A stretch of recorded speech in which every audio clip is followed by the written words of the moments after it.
أعوذ بالله من الشيطان الرجيم بسم الله الرحمن الرحيم لقد من الله على المؤمنين إذ بعث فيهم رسولا منهم يتلو عليهم آياته ويزكيهم ويعلمهم الكتاب والحكمة وإن كانوا من قبل لفي ضلال مبين. سورة الجمعة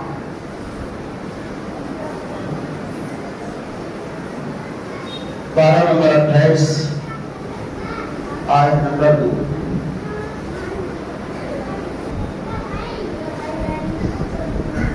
ہر قسم کی حمد و ثنا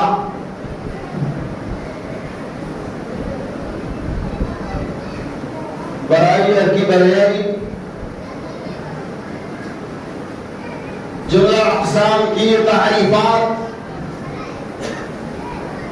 اور بے شمار تسبیحات اللہ عز و جل کے لیے لائق و زیبا ہے، جس نے ہمیں اور آپ کو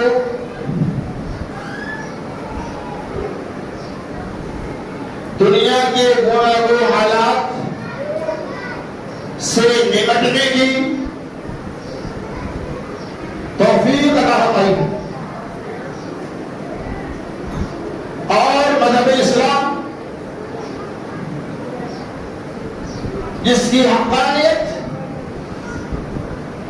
اور جس کی سالمیت موجود اور معروف ہے، جس سے کسی بھی انسان کا انکار ممکن ہی نہیں ہے، اس کے باوجود بھی اسلام کے خلاف، نبی محمد رسول اللہ صلی اللہ علیہ وسلم کے خلاف، مسلمانوں کے خلاف لوگ زہر افشانی کرتے رہتے ہیں. اللہ سے دعا کرو اللہ تعالیٰ انہیں صحیح سمجھ کی توفیق رفیق عطا فرمائے. آمین یا رب العالمین. میرے دوستو، آج اس بات کو آپ دیکھ رہے ہیں کہ ملک کی کیا صورتحال ہے. آج ملک کس جانے میں جا رہی ہے، اس ملک کے اندر کیا کیا پالیسیاں بنائی جا رہی ہیں. اللہ تعالیٰ ہمارے لیے، ہمارے مذہب کے لیے، اسلام کے لیے خیر کا معاملہ فرمائے. اللہ تبارک و تعالیٰ سے دعا کرے کہ اللہ تعالیٰ دین اسلام کی حفاظت فرمائے. میرے دوستوں، بزرگوں، عزیز ساتھیوں،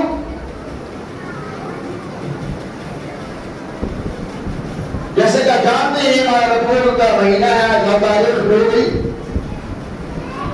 جس کی مناسبت سے کچھ باتیں ہمیں کر لی جائیں گی. انشاءاللہ یہ موضوع ہمارا یہ سلسلہ آئندہ چلتا ہی رہے گا. پھر انصاف میں اس بات کی سیرت کی بات کرتے ہوئے اس موضوع کی طرف آؤں گا. بہرحال اللہ تعالیٰ نے ارشاد فرمایا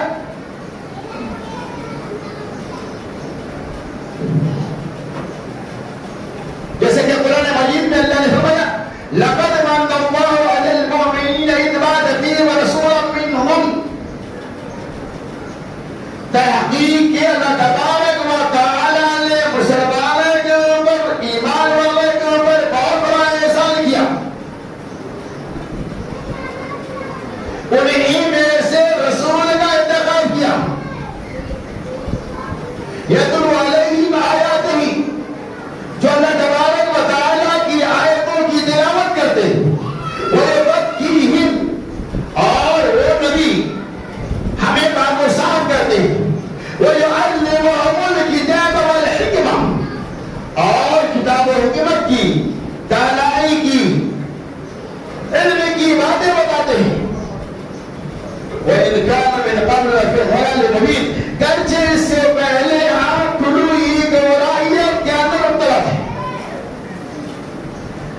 سورۃ الجمعہ کی اس آیت پاک کے اندر اللہ تبارک و تعالیٰ نے محمد رسول اللہ صلی اللہ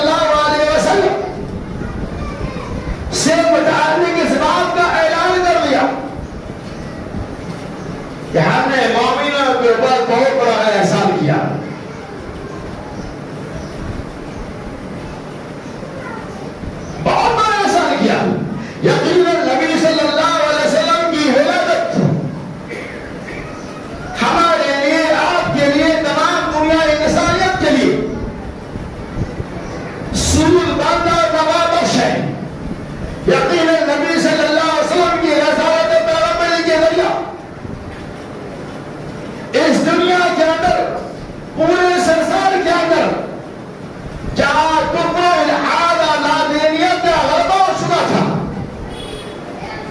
لوگ ذرا سی بات پہ برس تک لڑائیاں اور جھگڑے کیا کرتے تھے.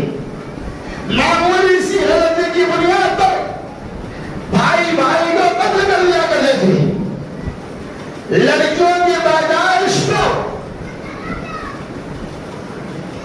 اپنے لیے شرم سمجھا جاتا تھا. لڑکیوں کی ولادت کے بعد لوگوں کے چہرے اتر جایا کرتے تھے. اللہ تبارک و تعالی نے محمد رسول اللہ صلی اللہ علیہ وسلم کو بھیج کر امت کے بڑے احسان کیا کہ تمام رسم و رواج کو، ان تمام شرک و بدعت کے دروازے کو، ان تمام کفر الحاد اور نادینیت کا خاتمہ کیا. پھر اللہ نے فرمایا لقد من اللہ علی المؤمنین اذ بعث فیہم رسولا منہم، اور بعد جب اللہ نے فرمایا رسولا من انفسہم کہ ہم نے انہیں میں سے تمہارے میں سے رسول کا انتخاب کیا. یقیناً رسول کا انتخاب، رسول کا آنا ہمارے لیے نہایت ہی مسعود و مسرت کی بات ہے. اور یقیناً آپ ایسے نبی گزرے ہیں جس کے بارے میں قرآن نے اعلان کر دیا وَمَا أَرْسَلْنَاكَ إِلَّا رَحْمَةً لِّلْعَالَمِينَ. اے نبی محمد صلی اللہ علیہ وسلم، ہم نے آپ کو ساری کائنات کے لیے، تمام جہان والوں کے لیے رحمت بنا کر بھیجا، نعمتی بنا کر بھیجا، صلہ رحمی کرنے والا بنا کر بھیجا. آپ صرف مسلمانوں کے نبی نہ تھے بلکہ پوری دنیا انسانیت کے نبی تھے. آپ کافروں کے بھی نبی تھے، مشرکوں کے نبی تھے، یہودیوں کے بھی نبی تھے، عیسائیوں کے بھی، تمام جہان والوں کے لیے اللہ نے آپ کو نبی بنا کر بھیجا. تو البتہ لوگ اس چیز کو نہیں سمجھتے. اللہ نے محمد صلی اللہ علیہ وسلم کو صرف مسلمانوں کے نبی نہیں بنایا، پوری کائنات کے نبی بنایا. یہ خصوصیت اللہ تبارک و تعالی نے صرف اور صرف محمد رسول اللہ صلی اللہ علیہ وسلم کو بخشا، عطا فرمایا. تو لقد من اللہ علی المؤمنین، یہی تو احسان ہے. اس سے بڑا احسان کیا ہونا چاہیے کہ اللہ تعالیٰ نے ہمیں کفر الحاد سے نکال کر ایمان والا بنایا، مسلمان بنایا. نہ جانے اگر مسلمان نہ ہوتے دنیا کے کس دلدل میں پھنس کر ہماری آخرت تباہ و برباد ہو جاتی. لقد من اللہ علی المؤمنین، مومنوں کے اوپر بہت بڑا احسان ہے، انہیں میں سے رسول کا انتخاب کیا. یتلو علیہم آیاتہ، جو اللہ تبارک و تعالی کی طرف سے نازل کردہ کتاب کی تلاوت کرتے ہیں. ہمیں قرآن پڑھ کر ہمیں سناتے ہیں، قرآن کے معنی مفہوم کو بتاتے ہیں، قرآن کی تعلیمات ہمیں دیتے ہیں. یتلو علیہم آیاتہ ویزکیہم، اور ہمارے نفس کو پاک و صاف کرتے ہیں، ہمارے دلوں سے ہماری غیرتوں کو دور کرتے ہیں. وَيُعَلِّمُهُمُ الْكِتَابَ وَالْحِکْمَةَ، نبی کا کام کیا ہے؟ علم و حکمت کی، دانائی کی، عقل مندی کی، سچائی کی، سلامت کی آپ کو بتاؤ. ہمارے نبی کا یہ کام نہیں تھا جیسا کہ لوگ کہتے ہیں ہوئی ذمہ داری کہ نبی علیہ السلام نعوذ باللہ نعوذ باللہ دہشت گردی کو پھیلایا. قرآن نے کہا وَيُعَلِّمُهُمُ الْكِتَابَ وَالْحِکْمَةَ، نبی کا کام یہ تھا کہ لوگوں کتاب و حکمت اور دانائی کی باتیں بتایا کرتے تھے، اور سالانہ کو کفر الحاد سے نکال کر، دہشت گردی سے نکال کر، ظلم و تعدی سے نکال کر، ناانصافی سے نکال کر، قتل و غارت گیری کے پامال سے نکال کر راہ ہدایت بناتے تھے. یہ نبی کا کام تھا. اس نبی کے بارے میں، اس نبی کے خلاف، جس نبی نے انسانیت کا باہر رکھا، جس نبی نے مسلمان اور غیر مسلمان کے اندر کوئی بھی شرط نہیں کیا، کوئی فرق نہیں کیا، چاہے مسلمان ہو چاہے غیر مسلمان ہو، تمام لوگوں کے ساتھ آپ صلی اللہ علیہ وسلم نے انصاف اور برابری کا سلوک کیا ہے. کہ یقیناً وسلم کی تاریخ ولادت، دنیا میں آپ کا آنا ہمارے لیے، آپ کے لیے بڑی خوش ہونے کی بات ہے. بڑا المیہ کو کیا کرنا ہے کہ نبی صلی اللہ علیہ وسلم کی تاریخ ولادت کے اندر امت کا اختلاف ہے، لیکن تاریخ وفات میں کوئی اختلاف نہیں. تاریخ وفات دنیا کا ہر ایک انسان جانتا ہے اور مانتا ہے کہ نبی صلی اللہ علیہ وسلم کی وفات مبارک 12 ربیع الاول کو ہوئی اور آپ کی ولادت 9 12 8 اللہ تعالیٰ مسلمانوں کو صحیح سمجھ کی توفیق عطا فرمائے. اسی نبی نے ہمیں اظہار ہمدردی قربانی کا حوصلہ دیا. اسی نبی نے صدقہ و خیرات کا طریقہ بتایا. انہیں میں سے وقت کا معاملہ بھی ہے. آج کے وقت کا معاملہ ماشاءاللہ کتاب و سنت کے لیا میں اس کی وضاحت کروں گا.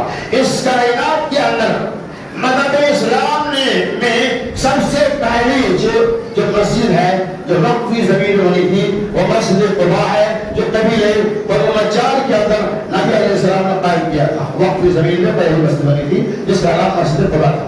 وقت کا کیا معنی ہوتا ہے؟ وقت کا لفظی معنی ہوتا ہے ایک معنی یہ بیٹھا ہوا کھڑا ہو جائے. دوسرا معنی یہ ہے کہ اسے ترک کر دیا جائے چھوڑ دیا جائے. یعنی اللہ باللہ جو اللہ کے نام پہ ہم وقت کر دے دیتے ہیں اسی کو وقت کہا جاتا ہے. اور وقت کا معنی ہے جب کھڑے ہو جانا. ہمارا اس کے اوپر کوئی دعویٰ نہیں ہوتا ہے. اور اسی سے مستقل اقوام جو وقت کی جمع جس کے معنی آتے ہیں مسلمانوں کی وہ جائیداد جو اللہ تبارک و تعالیٰ کے نام پہ وقت ہے. یہ تو وقت کا معنی ہوا. اور وقت کو سمجھے گے کیسے آئے کتاب و سنت کے روشنی سے آپ سمجھے. مثال میں دے رہا ہوں تاکہ جو بات میں بتاؤں میں رہنے کے اندر سمجھنے میں آسانیاں ہو جائے. وقت میں نے آپ نے سمجھا وقت تو یہ ہوا کہ آپ نے اللہ کے نام پہ جو بھی وقت کر دیا دے دیا ہے. تو سترہ بیان بھی ہے وہ بھی وقت کے اندر ہے وہ الگ ہے. لیکن جو وقت ہوتا ہے اس کی الگ حیثیت ہے. وقت کے اوپر کسی کی ملکیت نہیں ہوتی ہے.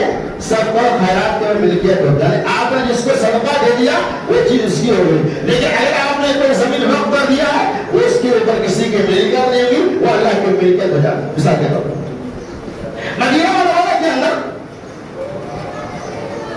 میٹھے پانی کی کافی تکلیف تھی. ایک یہودی کے ملکیت میں کنواں تھا بے نامی کنواں. اس کنواں کو حضرت عثمان غنی رضی اللہ تعالی عنہ نے خرید کر یہودی سے مسلمانوں کے لیے وقف کر دیا. کہا آج سے یہ وقف ہے تمام انسانیت کے لیے جو چاہے فری پانی دے جائے. اور آج تک وہ کنواں وقفی ہے. اس پانی کو بیچا نہیں جاتا ہے اور وہ کنواں اپنی جگہ پہ آج بھی ہے. اس کی تزئین کی گئی ہے اس پہ گھراوا دیا گیا ہے. لیکن وہ چیزیں ہیں اس جگہ سے آپ نے سنا ہوگا کہ بے روحہ نامے کا داغ ہے جسے اللہ تعالیٰ رضی اللہ تعالیٰ عنہ نے وقت کر دیا تھا. کہا اللہ کے لیے وقت ہے اس کے لیے بھی بدلات آئیں گے مسلمان پہ خرچ کیا جائے گا. اسے عام زبان کے اندر وقت کہا جاتا ہے جو کسی کی ملکیت ذاتی ملکیت نہیں ہوتی. اسی وجہ سے دیکھیے سعودی عرب کے اندر مدینہ منورہ کے اندر مقام مدینے کی بات کر رہا ہوں. مدینہ منورہ کے اندر 6 لاکھ کتنے 6 لاکھ کھجور کے باغات تھے. 6 لاکھ کھجور کے پیڑ اور جھاڑ ہے جسے مسلمانوں نے وقف کیا. سعودی گورنمنٹ کی اس کے لیے حکومت نہیں ہے. وہ اوقاف کے اندر ہے مسلمانوں کے اندر ہے اور اس سے آنے والی آمدنی کو مسلمانوں پہ خرچ کیا جاتا ہے. اور پوری دنیا کے اندر ہر سال اسی 6 لاکھ پیڑ سے نکلے ہوئے کھجوروں کو پورے ملک کے اندر بھیجا جاتا ہے. یہ ہے وقف. اسی طرح سے پوری دنیا کے اندر پورے ملک کے اندر یہ معاملہ ہے. وقف الگ ہوتا ہے گورنمنٹ الگ ہوتی ہے. وقف اسی زمین کو کہتے ہیں جسے ایمان والوں نے اللہ تبارک و تعالیٰ کی رضا کے لیے وقف کر دیا ہوگا.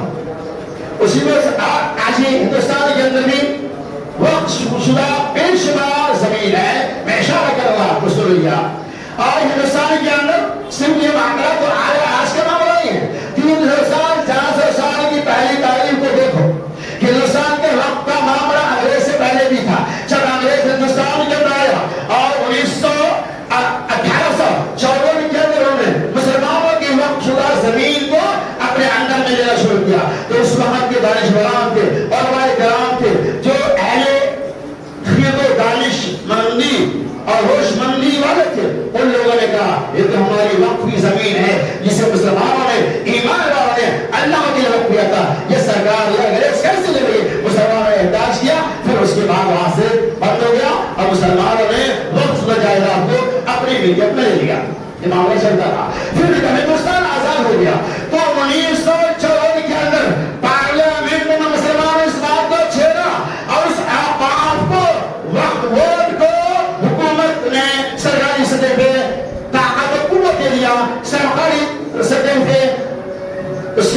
تقویت مل گئی اور وقف بورڈ کو مکمل طور پہ پرمیشن انومتی مل گئی. اسی طرح سے 1954 کے بعد اور جگہ چلتا ہے, بیچ میں پھر اوقاف کے طرف کچھ معاملہ ہوا, منسوخ کر دیا گیا. پھر 1995 کے اندر میں نیٹ میں دیکھا تھا, پھر انہوں نے بتا نیٹ کے لیے بتا رہا ہوں میں, 1995 کے اندر کانگریس حکومت نے اس چیز کو واپس سرکاری سطح پہ مطلب اہمیت دیا. پھر اس کی حفاظت میں 1995 سے وہ چیزیں وقف جو ہے نا آج چل رہی ہے. وقف مطلب کرایا کہ جو زمین اللہ کے راہ پہ قربان کر دے وقف شدہ زمین ہوتا ہے. ہندوستان کے اندر ہوتا تھا 1995 سے ہمارا چلتا رہا, آج بھی ہے, لیکن اللہ تبارک و تعالی خیر کا معاملہ کرے. آج حکومت کی نگاہیں اسی وقف شدہ املاک کے اوپر, وقف شدہ زمین کے اوپر, ان کی جائیداد کے اوپر ہے. یہ مسلمانوں کی ملکیت ہے. مسلمانوں نے اپنے آبا و اجداد کے ثواب پہنچانے کے لیے اپنی زندگی میں اللہ کے نام پہ زمین کو مسجدوں کے لیے ہبا کر دیا, وقف کر دیا, مدرسوں کے لیے ہبا کر دیا, قبرستان کے لیے وقف کر دیا, اور کچھ لوگ درگاہوں کے لیے بھی وقف کر دیتے ہیں. کیوں؟ ثواب کے لیے سے. اب ان تمام جائیداد کے اوپر سرکار اور حکومت کی نگاہیں ہیں, جس کی بنیاد پر بتاؤ آپ کو, سنتے چلو اللہ اکبر, کتنی بڑی جائیداد ہے. تقریباً ہندوستان کے اندر وقف شدہ زمین جو کاغذات کی شکل میں ہے وہ 9 لاکھ ایکڑ پہ مشتمل. کتنا؟ 9 لاکھ ایکڑ پہ مشتمل پوری جائیداد وقف شدہ ہے. وہ کاغذات کی شکل میں آج وقف پر کتنے 9 لاکھ ایکڑ. بتایا گیا ہے کہ دلی کتنا بڑا شہر ہے, یہ زمین کے اندر بڑے بڑے اسٹیٹ کو بسایا جائے گا. اور میں آپ کو بتاؤں تاجر کی بات ہے, بہت خوشی کی بات ہے. لکھا ہے میڈیا نے 10 سال پہلے سپریم کورٹ کے ایک وکیل نے کہا تھا, کتنا میں 10 سال پہلے سپریم کورٹ کے ایک وکیل نے کہا تھا مسلمانوں کے پاس وقت کی اتنی جائیداد ہے کہ اگر پوری ہندوستان کے پوری جائیداد کو بیچ دیا جائے ایک مسلمان کے حق میں 25 لاکھ روپے آئیں گے. اللہ اکبر, کتنے روپے آئیں گے؟ 25 لاکھ روپے ایک مسلمان کے حق میں آ جائے گا. کتنی جائیداد ہمارے پرخوں نے, ہمارے بڑوں نے, ہمارے بزرگوں نے اس سارے ثواب کے لیے وقف کیا تھا. اور اسی پہ آج گورنمنٹ کی حکومت کی نگاہیں موجود ہے, اور حکومت اس چیز کو کلیہ طور پر اپنے اندر لے کر اسے ہڑپنا چاہتی ہے. اس لیے یہاں کے گورنمنٹ بتاتا وقت ہمیں آپ نے سمجھ اور چل جائے. 8 اگست 2024 کو اس پارلیمنٹ کے اندر میٹنگ رکھی ہوئی. پارلیمنٹ کے اندر بڑے بڑے ایم پی اور وزراء لوگ پہنچے. وہاں ایک بل پیش کیا گیا. مودی سرکار نے ایک بل پیش کیا جس بل کا نام ہے وقف ترمیم بل. وقت ترمیم بل کے نام سے ایک بل پیش کیا گیا. لیکن الحمدللہ اللہ اس طرح سے اپنے دین کی بات ہمائے. سارے اپوزیشن پارٹی کھڑے ہو گئے اور کہا اس وقت ترمیم بل کو ہم نہیں مانتے ہیں, اسے رد کیا جائے, اسے بائیکاٹ کیا جائے. انہوں نے کیا کیا؟ اس بل کو پاس تو نہیں کیا, اللہ کی طرف سے ابتکار ان کے لیے پاس نہیں ہوا. انہوں نے جوائنٹ کمیٹی کے حوالے, جوائنٹ پارلیمانی کمیٹی کے حوالے اسے کر دیا اور کہا جوائنٹ پارلیمانی کمیٹی جو فیصلہ کرے گی اسے تسلیم کریں گے. اور چلیے آگے, اس کمیٹی نے, اس جوائنٹ پارلیمانی کمیٹی نے ہمیں ایک ایکٹ دیا, ہمیں ایک سسٹم دیا. مطلب یہ ہوا کہا کہ آپ اگر اس چیز کو وقت ترمیم بورڈ کو نہیں مانتے ہیں تو آپ کو اس کے احتجاج کرنا ہوگا, اپنے رائے کو پیش کرنا ہوگا. ایک ایکٹ ہمیں دیا, جس ایکٹ کو جمعیت علماء ہند نے ایک بار کوڈ کی شکل میں عطا فرمایا ہے, جسے آپ جانتے ہیں یا ایک سمجھے بار کوڈ ہے, جسے الحمدللہ جمعیت علماء ہند اور کی پوری ٹیم اور باڈی نے مل کر اسے تیار کیا ہے. اس کے بعد اسکین کریں گے اور یہ چیز مطلب جو ہے کمیٹی کے پاس پہنچ جائے گی. پھر انشاءاللہ فیصلہ اس کے مطابق ہوگا. میرا بتانے کا مقصود یہ تھا کہ اس طرح سے اللہ تبارک و تعالی نے ہماری عبادت فرمائی الحمدللہ. تو یہ بل جو وقت ترمیمی بل کے نام سے جانے جاتے ہیں, یہ بہت خطرناک بل ہے. اس بل کے ذریعے کیا ہوگا؟ مسلمانوں کے